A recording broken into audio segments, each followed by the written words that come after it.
every night and every day, every night and every day. Never forget to say La ilaha illallah. Never forget to say La ilaha illallah. Never forget to say La ilaha illallah. When you're walking down the street, use your time and repeat and say in every heartbeat La ilaha illallah. When you're walking down the street, use your time and repeat and say in every heartbeat La ilaha illallah. লিল্লাহি তাকবীর। আল কোরআনের আলো, আল কোরআনের আলো। আল্লাহ মহান আল্লাহ সুবহানাহু ওয়া তাআলার দরবারে লাখো কোটি শুকরিয়া জানাচ্ছি যে এই চমৎকার সৃষ্টি ডক্টর মিজানুর রহমান হাফিজাহুল্লাহ এক নজরে কোরআন এট এ গ্লিম্পস অফ হোলি কোরআনের শুভ উদ্বোধন আমরা পর্যবেক্ষণ করছি। আজকের এই চার দেয়ালের ভেতরে এই অনবদ্য সৃষ্টিটি সারা পৃথিবীর বাংলা ভাষাভাষীদের হাতে পৌঁছবে, এটিই হচ্ছে আমাদের আশা এবং প্রত্যাশা। আমরা অনেক অনেক মোবারকবাদ জানাচ্ছি এই আয়োজনকে রাঙিয়ে তুলবার জন্যে নিজেদের সময়কে স্যাক্রিফাইস করে যারা এসছেন। অনেক অনেক শুভকামনা আপনাদের সবার জন্যে।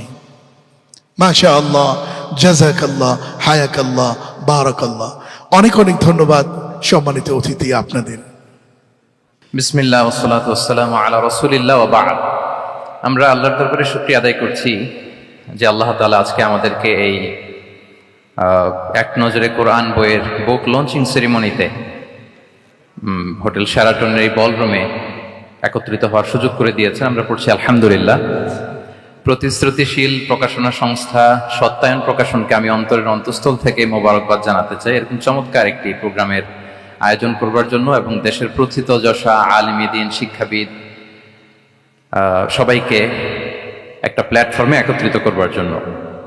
আজকের প্রোগ্রামে আপনারা যারা উপস্থিত হয়েছেন আমি আপনাদের সবাইকে অন্তরের অন্তঃস্থল থেকে শুভেচ্ছা জানাতে চাই। আজকের প্রোগ্রামে উপস্থিত হয়েছেন এদেশের প্রথিতযশা আলেমী দ্বীন, শিক্ষাবিদ, সাহিত্যিক, কবি, সামাজিক, ধর্মীয় এবং রাজনৈতিক নেতৃবৃন্দ সহ পুরো সত্যায়নের টিম। আমি আপনাদের প্রত্যেককে আবারও আন্তরিক মোবারকবাদ এবং অভিনন্দন জানিয়ে শুরু করছি। প্রিয় সুধী, আল্লাহর দরবারে শুকরিয়া যে এরকম একটি বড় কাজ আমরা শেষ করতে পেরেছি। আল্লাহ তাআলা আল কোরআন আল কারীমকে তিনি গোটা বিশ্ববাসীর জন্য রিমাইন্ডার বা হেদায়েত করে প্রেরণ করেছেন। মুসলিম অমুসলিম নির্বিশেষে আমরা অনেক সময় এই ব্যাপারটিকে এভাবে প্রেজেন্ট করি না। আমাদের সবারই এভাবে প্রেজেন্ট করা দরকার যে এটা হচ্ছে কোরআনটা এমন একটা গ্রন্থ যেটা সবার জন্য, for the entire universe, for the entire human being. এবং এই কথাটা আল্লাহ খুব স্পষ্টভাবে বলেছেন যে এই কোরআন হচ্ছে যিকরা লিল আলামিন। এটা হচ্ছে reminder for the entire universe. সবার জন্য এখানে রিমাইন্ডার আছে, উপদেশ আছে, মুসলিম অমুসলিম নির্বিশেষে। এবং পাশাপাশি এই কিতাবটি সর্বশেষ আসমানি কিতাব আল কোরআন আল কারীম, এটি পৃথিবীর সবচাইতে, আমি প্রায় বলি যে সবচাইতে ইন্টারেক্টিভ একটা কিতাব, লাইফ ওরিয়েন্টেড একটা কিতাব, জীবন ঘনিষ্ঠ। এর চেয়ে বড় জীবন ঘনিষ্ঠ কিতাব আর হয় না। আমরা যদি অন্যান্য আসমানি কিতাবের সাথে কোরআনকে একটু কম্পেয়ার করি, আমরা দেখব যে অন্যান্য সব আসমানি কিতাব একবারে নাজিল হয়েছে। আপনারা ব্যাপারটি হয়তো অনেকেই জানেন যে তাওরাত, ইনজিল, জাবুর থেকে শুরু করে সুহুফ ইব্রাহিম ও মূসা, এ সবগুলো একবারে কাঠের ফলকে করে একবারে নবীর হাতে দেয়া হয়েছে, যে এখানে কিছু আদেশ আছে, নিষেধ আছে, ডুজ অ্যান্ড ডোন্টস, কিছু নির্দেশিকা একবারে দিয়ে দেওয়া হয়েছে। কিন্তু কোরআন হচ্ছে একেবারে ব্যতিক্রম, একবারে আসেনি, 23 বছরের একটা লং পিরিয়ড অফ টাইমে এসেছে। রাসূল সাল্লাল্লাহু আলাইহি ওয়াসাল্লাম ওনার জীবনে, সমাজে, পরিবারে, রাষ্ট্রীয় পরিমণ্ডলে যখনই কোনো সংকটের মুখোমুখি হয়েছেন তখনই সমাধান হয়ে হাজির হয়েছে কোরআন। তিনি পরিবারে সংকটের মুখোমুখি হয়েছেন, কোরআন এসেছে। ফ্যামিলি অ্যাফেয়ার্স নিয়ে চাপে আছেন, কোরআন এসেছে। মদিনার বাজারে কিছু নিয়ে ডিল করছেন, সমস্যা, কোরআন নাজিল হয়েছে। যুদ্ধের ময়দানে কোরআন নাজিল হয়েছে। তিনি পাহাড়ে চড়েছেন, পাহাড়ের উপরে কোরআন নাজিল হয়েছে। মক্কায় নাজিল হয়েছে, মদিনাতে নাজিল হয়েছে, মরুভূমির মাঝখানে নাজিল হয়েছে। মানে যেখানে সমস্যা সেখানে কোরআন, প্রবলেম সলভিং মেথডোলজি নিয়ে। এজন্য 23 বছরের লম্বা সময়টা লেগেছে। এজন্য এটা খুবই লাইফ ওরিয়েন্টেড, জীবন ঘনিষ্ঠ, ইন্টারেক্টিভ একটা কিতাব। মানুষের সাথে খুবই ইন্টারেক্ট করে কোরআন। যেখানে আমাদের সমস্যা ওখানে কোরআন এসেছে। এবং এটাকে আল্লাহ তাআলা ক্রাইটেরিয়ান বলেছেন এই কোরআনকে, আল ফুরকান, অর্থাৎ the criterion two differentiate between right and রং, সত্য মিথ্যার মধ্যে পার্থক্য করে দেয়। ইউফারিকু বাইনাল হাক্কি ওয়াল বাতিল। আমরা কোরআনের লেন্স দিয়ে যদি দুনিয়া পরখ করি তাহলে কোনটা সত্য কোনটা মিথ্যা খুব সহজে বুঝতে পারবো, দিবালোকের মতো স্পষ্ট হয়ে যাবে। সো এই জন্য কোরআন স্টাডি করা, কোরআন পড়া, কোরআনের সাথে আমাদের সম্পর্ককে মজবুত করা, এই দিকে যেন আমরা একটু যত্নবান হই। এই ছোট্ট একটি রিমাইন্ডার দিয়ে আমি আমার মূল কথা শুরু করছি। প্রিয় সুধী, এক নজরে কোরআন নামে যেই নতুন গ্রন্থটি প্রকাশিত হলো, আপনাদের সামনে সবার সামনে শোভা পাচ্ছে। আমরা কি করেছি এই বইতে একটু করে আপনাদের সাথে শেয়ার করতে চাই। এখানে বেসিকলি আমি কোরআনের 114 সূরার, কোরআনের 114টি সূরার সার নির্যাসকে নিয়ে এসেছি। The cream of the creams এখানে পাওয়া যাবে, সিনোপসিস অফ দ্য এন্টায়ার কোরআন। পুরো কোরআনকে যদি সামারি করা হয় বা কোরআনের কি ফ্যাক্টগুলোকে যদি নোট ডাউন করা হয়, ওইটাকে যদি সুন্দর করে ডিজাইন করে সাজানো হয়, তাহলে যেটা হবে সেটাই হচ্ছে এক নজরে কোরআন। এই কাজটা আমরা করার চেষ্টা করেছি। এবং এই বইতে কোরআনের তথ্যগুলো, মেসেজগুলো আমরা খুব সহজ ঝরঝরে বাংলা ভাষায়, যেটা পড়তে কষ্ট হবে না বা বোরিং ফিল হবে না, একাধিকবার সম্পাদনা করে করে এটাকে পলিশড করে একটা ঝরঝরে বাংলায় আমরা উপস্থাপনের চেষ্টা করেছি। এবং সবচেয়ে মজার ব্যাপার হচ্ছে কোরআন নিয়ে এই ধরনের কাজ খুব কম। কোরআনের যে কোর মেসেজগুলো, এগুলোকে ইনফোগ্রাফি দিয়ে ফুটিয়ে তোলা হয়েছে। ইনফোগ্রাফিতে আমাদের একটা আকর্ষণ থাকে, দেখলে সহজ লাগে, বুঝতে খুব সহজ লাগে। এবং পাঠকদের সুবিধার্থে ছক বিন্যাস করে কোরআনের মেসেজগুলো এখানে আমরা উপস্থাপনের চেষ্টা করেছি। তো আমি আশা করি যে এই বইটি আপনাদের সকলের, যারা মাদ্রাসা ব্যাকগ্রাউন্ডের কিংবা জেনারেল ব্যাকগ্রাউন্ডের, সকলের উপকার হবে। আর কারো উপকার হোক বা না হোক, আমার খুব উপকার হবে। আমার আজীবনের জন্য একটা নোট হয়ে গেল। আমি ভেবে দেখলাম যে আমি তো তাফসির করতে হয়, ফলে এখন থেকে আমি যে কোনো সূরার তাফসির করার আগে আমি একবার রিভিশন দিয়ে যাব এখান থেকে। মানে আমার জন্য একটা আজীবনের কাজ হয়ে গেছে। সত্যায়নকে আমি আবারও ধন্যবাদ জানাতে চাই যে আমার তাফসির প্রোগ্রামের যেই হোমওয়ার্ক বা ম্যাটেরিয়াল রেডি করা, এটা ওনারা সহজ করে দিলেন এই কাজের মধ্য দিয়ে। তো আমি বোধ করি এবং বিশ্বাস করি আমার যেহেতু উপকার হবে, আমাদের বক্তা ভাই যারা, দাঈ ইলাল্লাহ, খতিব, ইমাম, আলিয়া মাদ্রাসা কিংবা কামি মাদ্রাসার শিক্ষক, ছাত্রবৃন্দ, সবার এই বইটা বেশ উপকারে আসবে বলে আমি বিশ্বাস করি এবং আল্লাহর কাছে কামনা করি। কোরআনের শিক্ষাকে যে বিভিন্ন অ্যাঙ্গেল থেকে দেখা যায়, বিভিন্ন অ্যাঙ্গেল, হাজারো অ্যাঙ্গেল থেকে কোরআনকে স্টাডি করা যায়, তারই বেসিকলি একটা ক্ষুদ্র প্রয়াস হচ্ছে আমাদের এক নজরে কোরআন। আপনারা একটু পাতা উল্টালেই সেটা বুঝতে পারবেন। আমি 2-1 মিনিটে একটু বলি যে বইটা আমরা কিভাবে সাজিয়েছি। আমরা প্রত্যেকটা সূরাকে 16টা অ্যাঙ্গেল থেকে অ্যানালাইসিস করার চেষ্টা করেছি। শুরুতে আমরা সূরার সংক্ষিপ্ত পরিচিতি নিয়ে এসেছি। এটা অনেক জায়গায় দেখা যায়, আপনারা দেখবেন বিভিন্ন তাফসিরে, বিভিন্ন গ্রন্থে এটা পাওয়া যায়। আমরা এটা নিয়ে এসেছি, সূরার সংক্ষিপ্ত পরিচিতি। এখানে সূরা কোথায় নাজিল হয়েছে, কখন নাজিল হয়েছে, সূরার আয়াত সংখ্যা কত, এই সূরার নাম, নামের অর্থ কী, এই নামের নেপথ্যের গল্পটা কী, পেছনের রহস্যটা কী। এই সূরার আবার যদি অন্যান্য অনেকগুলো নাম থাকে সেগুলো এক্সপ্লেইন করা, এটা আমরা নিয়ে এসেছি। আমরা প্রত্যেকটা সূরার শানে নুজুল উল্লেখ করেছি সহিহ হাদিস থেকে, তাফসির গ্রন্থগুলো থেকে রেফারেন্স দিয়ে। এবং প্রতিটা সূরার যে ভার্চু আছে, ফজিলাত, সেটা আমরা উল্লেখ করেছি সুন্নাহর ভিত্তিতে। পাশাপাশি মজার ব্যাপার হচ্ছে প্রত্যেকটা সূরার শুরু এবং শেষের একটা সম্পর্ক আছে, যেটা আমরা অনেকে ধরতে পারি না। আল্লাহ কিন্তু র্যান্ডম কিছু বলে দেননি কোরআনে, সব কিছুর একটা কানেক্টিভিটি আছে। সো সূরার শুরু শেষের সম্পর্কটা কি, সেটা আমরা একটা সাব পয়েন্টে এনেছি। পাশাপাশি এই সূরার সাথে এই সূরার আগের সংযোগটা কোথায়, এবং এই সূরার সাথে ডিরেক্টলি এই সূরার পরে যে সূরাটা আসতেছে সেটার সংযোগটা কোথায়, সেটা আমরা এখানে নিয়ে এসেছি। পাশাপাশি সূরার মূল শিক্ষাগুলোকে আমরা কয়েকটা সেগমেন্টে ভাগ করেছি, বেসিকলি 3টা সেগমেন্টে। প্রত্যেকটা সূরার যে মূল বক্তব্য, মৌলিক কথাগুলো আমরা 3টা সেগমেন্টে নিয়ে এসেছি, যাতে সেগমেন্টগুলো দেখলেই একজন পাঠক, একজন শিক্ষার্থী সহজেই শিক্ষাগুলোকে আত্মস্থ করতে পারে। তারপরে গতিপথ নামে আমরা, এগুলো হচ্ছে আমাদের ইউনিকনেস, এরকম দেখা যায় না। প্রত্যেকটা সূরার মধ্যে গতিপথ নামে একটা টাইটেল আপনারা পাবেন। আপনারা জানেন যে কোরআনের কথাগুলো প্রায়ই আলোচনার মোড় চেঞ্জ হয়। আল্লাহ হিস্ট্রি দিয়ে শুরু করেন, হিস্ট্রি বলতে বলতে হঠাৎ আল্লাহ আবার জান্নাতের ভেতরে ঢুকে যান, জান্নাতের পরপরই আবার জাহান্নামের কথা বলেন, এরপরে আবার কিছু ডুজ অ্যান্ড ডোনস, কিছু ইনস্ট্রাকশন। তো সাধারণ মানুষের এই ডটগুলো কানেক্ট করতে একটু সমস্যা হয়। উই কানেক্টেড দ্য ডটস, গতিপথ দিয়ে আমরা বুঝিয়েছি যে কখন কোথায় আলোচনার মোড় নিয়েছে, একটার পর একটা কিভাবে আসলো, এই সিকোয়েন্সটা আমরা গতিপথে উল্লেখ করেছি। এরপর আমরা ওভারভিউ রেখেছি একটা পয়েন্টে।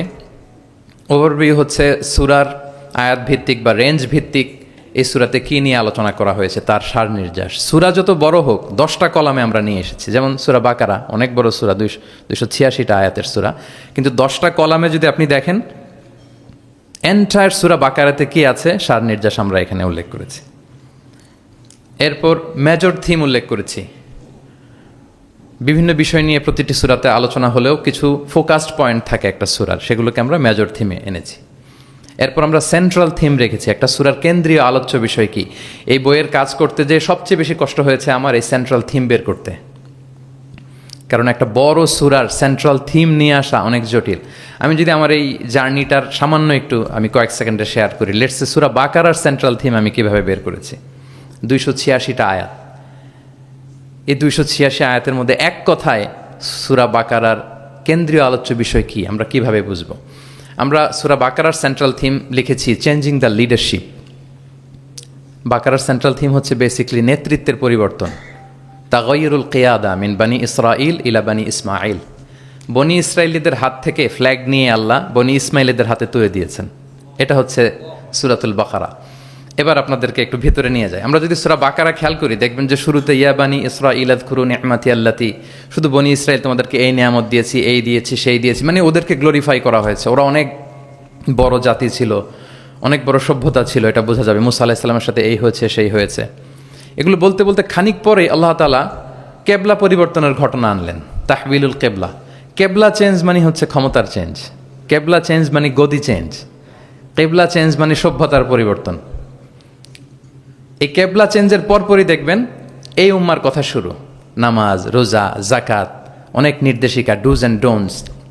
তার মানে ওই সভ্যতার পতন সেখানে হয়েছে, নতুন এক সভ্যতার উত্থান এখানে হয়েছে। Changing the leadership. আমরা জানি যে অ্যাব্রাহামিক ফেথ যে আমরা বলি, 3টা ধর্ম, ইসলাম, জুডাইজম অ্যান্ড ক্রিশ্চিয়ানিটি, এই 3 ধর্মের গোড়া যে মিলেছে ইব্রাহিম আলাইহিস সালামের এখানে, তাই তো?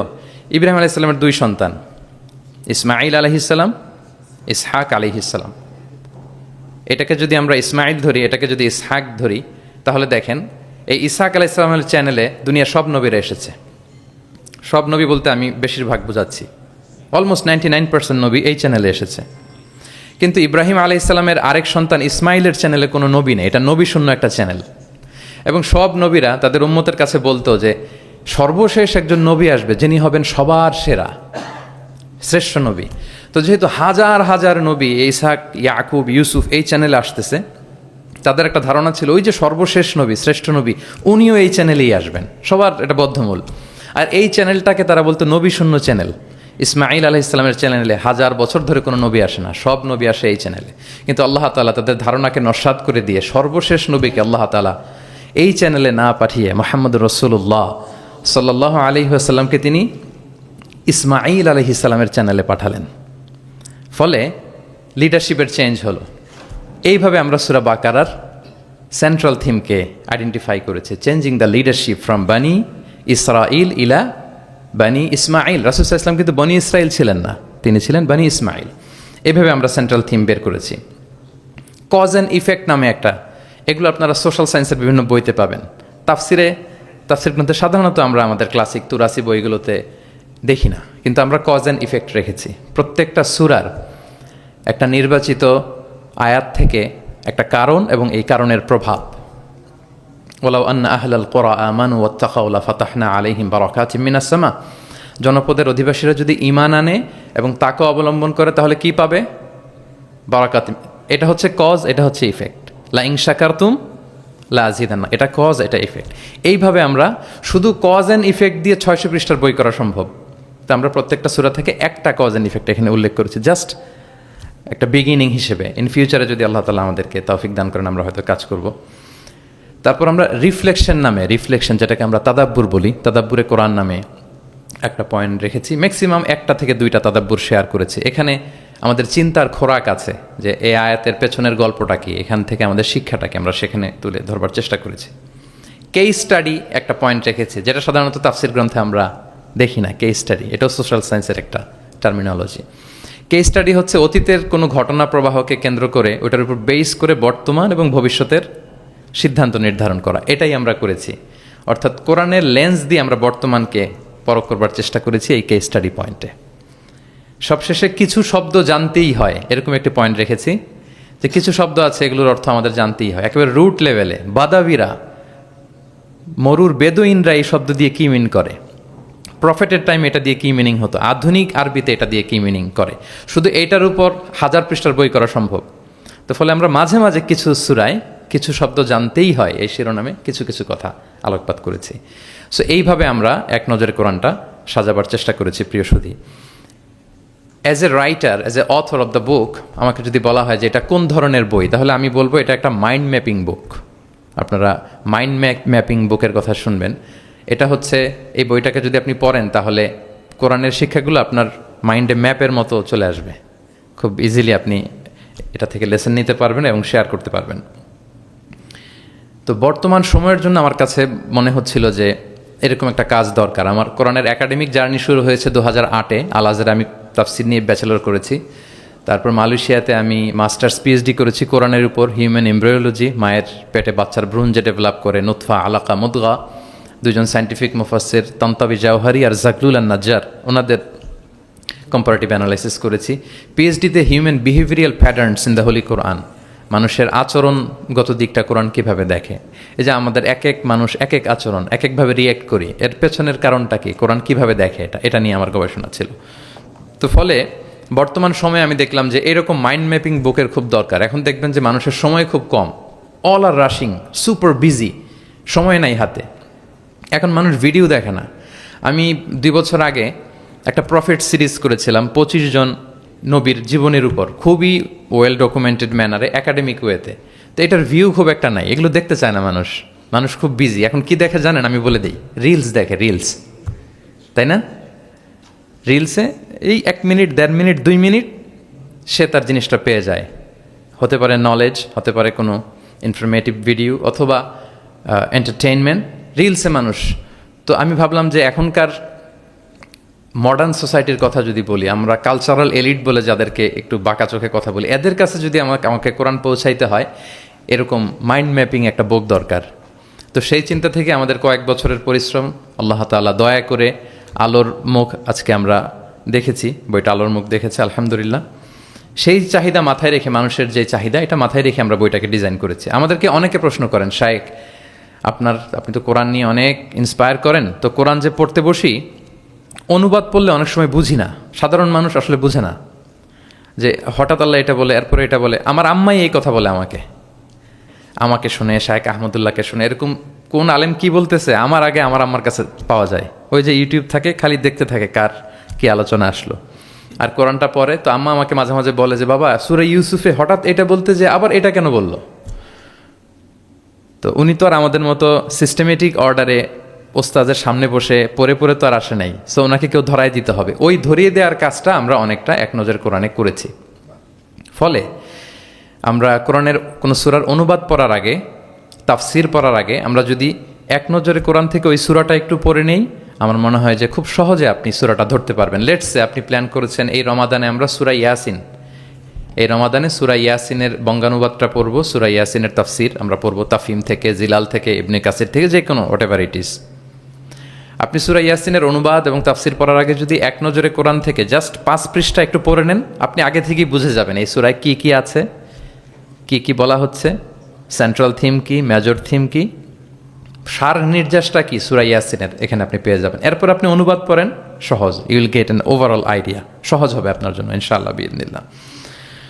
তো আমি কয়েক বছর আরব বিশ্বে পড়াশোনা করেছি, আল আজহার ইউনিভার্সিটিতে, ওয়েস্টার্ন ওয়ার্ল্ডেও আমাদের বিভিন্ন লাইব্রেরিতে ভিজিট করার সুযোগ হয়েছে। তো ওখানে আমি দেখতাম যে খুব সুন্দর সুন্দর বই, অনেক সুন্দর বাইন্ডিং, ছাপা ভালো, পৃষ্ঠা ভালো, কালারফুল। মোস্ট রিসেন্টলি আমি একটা বই পড়ছি, মিরাজ মহিউদ্দিন নামে একজন Egyptian scholar, Harvard graduate, revelation নামে, অনেকে হয়তো দেখে থাকবেন। এত চমৎকার বই সিরাতের উপর আমি আমার পুরো জীবনীতে দেখিনি। হার্ভার্ড গ্রাজুয়েট সে, এমনভাবে সে সিরাতটাকে মানে ভিজুয়ালি প্রেজেন্ট করেছে, অবাক করা। তো আমার খুব ইচ্ছে ছিল যে ওয়াই নট বাংলাদেশে আমরা আমাদের এই পাবলিকেশন ইন্ডাস্ট্রি থেকে এরকম বই কেন হয় না। তো যেই প্রকাশকের সাথেই কথা বলি ওনারা বলে যে শায়েক আপনি তো জানেন না, এই দেশে মাথার চেয়ে পায়ের দাম নাকি বেশি।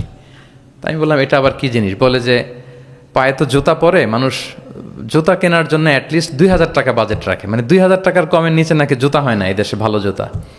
তো বলে যেই লোক 2000 টাকা দিয়ে জুতা কিনবে পায়ের জন্য, সে বই খোঁজে 600 পৃষ্ঠার বই হইতে হবে, দাম হইতে হবে 500 টাকার নিচে।